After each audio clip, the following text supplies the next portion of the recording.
If anyone here wants to say na, hindi, dapat yung barangay na ganyan or wants to ask me a question, I'm ready as much as makakaya ko. Pero ang masasagot ko lang sa inyo, Mr. President, and this is for my, tinuturing ko rin kaibigan kahit may heated. The resolution is there.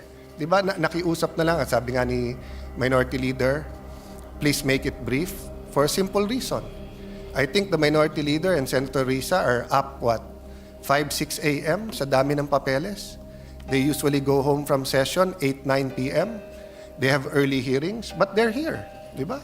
So sa akin, Mr. President, if the former Senate President heard me, I'm making appeal. Not for myself. You know, wala akong vested interest dito in the sense that my wife as mayor, sinabi na ng COMELEC, pwede siyang tumakbo. And pwede siyang iboto sa EMBO. So with or without this resolution, wala tong epekto sa aking wife, sa vice mayor, sa konsehal. Ang epekto nito, wala rin sa kandidato naming congressman. Because with or without this resolution, yung kakampi naming congressman ay tatakbo sa District 1 at District 2, yung kapartido. Wala rin itong epekto sa katunggali naming congressman. Because with or without this resolution, tatakbo sila. Sino maapektuhan dito? Yung more than 200,000 na qualified sa EMBO na gustong tumakbong congressman at yung gustong bumoto ng congressman. And after June 30, saan sila lalapit for representation sa kanilang district? Right now, nahihilo na sila. If they go to the congressman of the 2nd District of Makati, possibly, I don't know his response, possibly, hindi na naman kayo sa Makati. If you go to the 1st or 2nd District of Taguig at hindi magkasundo yung congressman, mag-aagawan sila kasi pareho nilang hindi distrito. So this is a mere resolution saying the sentiment of Congress.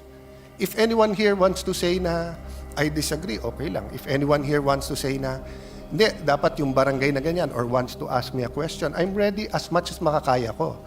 Pero ang masasagot ko lang sa inyo, Mr. President, and this is for my, tinuturing ko rin kaibigan kahit may heated, siguro naman, 1998 ko pa kasama si Senate President Zubiri. So siguro we're entitled one heated argument, which is tonight. No?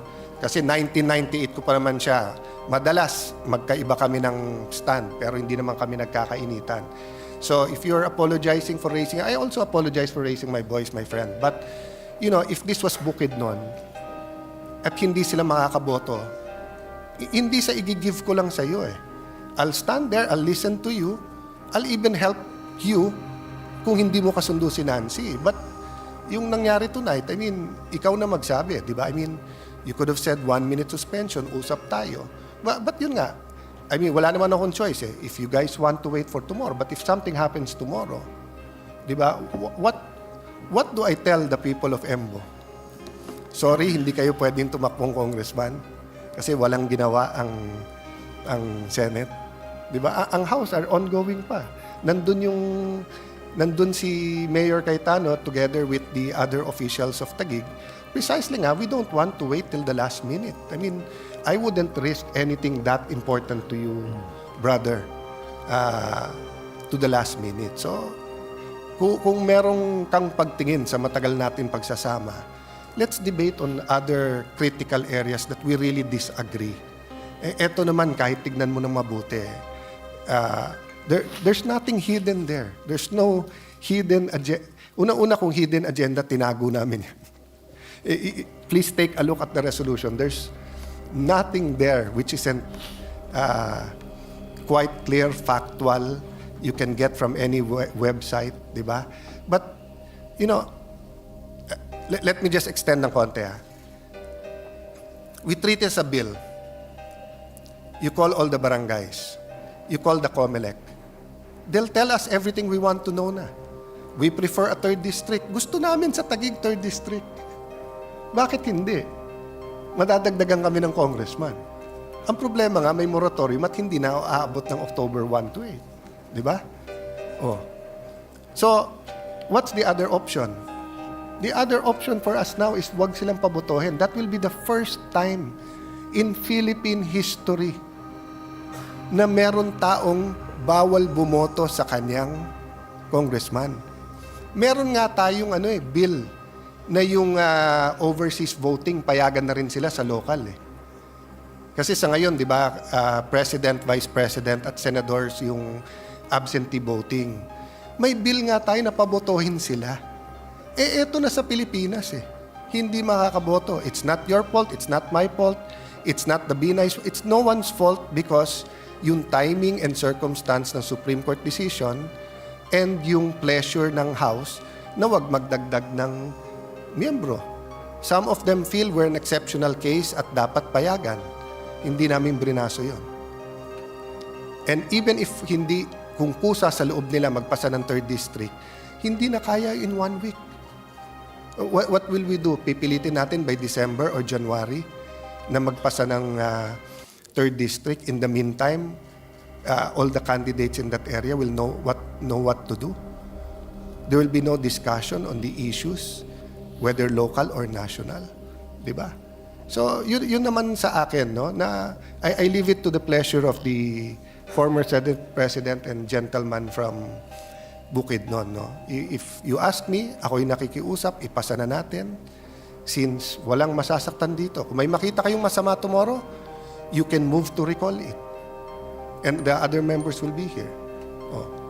Kung may mangyari tomorrow for one reason or the other at hindi ito mapasa, how do we answer our constituents? Constituents, binoto rin naman tayo nung kanya-kanya nating lugar eh. Di ba? So, maybe that would be acceptable to him, that we pass it. If they see something wrong, tell me. Ako mismo mag-move to reconsider, then we will discuss it. Nandito naman siya. Any member who's here and voted for it can move for the reconsideration. Senator Zubiri is recognized. Yeah, thank you, Mr. President. After deliberating with the good sponsor, no, I just wanted to find out because initially I thought it was a creation of a new district, like an EMBO district, which is clearly we can't do. It has to be a creation by law. So these are the things that I wanted to learn more about before the actual filing. So at least now I was able to consult with the good gentleman from Taguig, and it's a clarification that we're not creating a new district. It's We are just not. trying to asking the COMELEC to try to absorb the other, these 10 areas in the other 2 districts. Is that correct, Your Honor?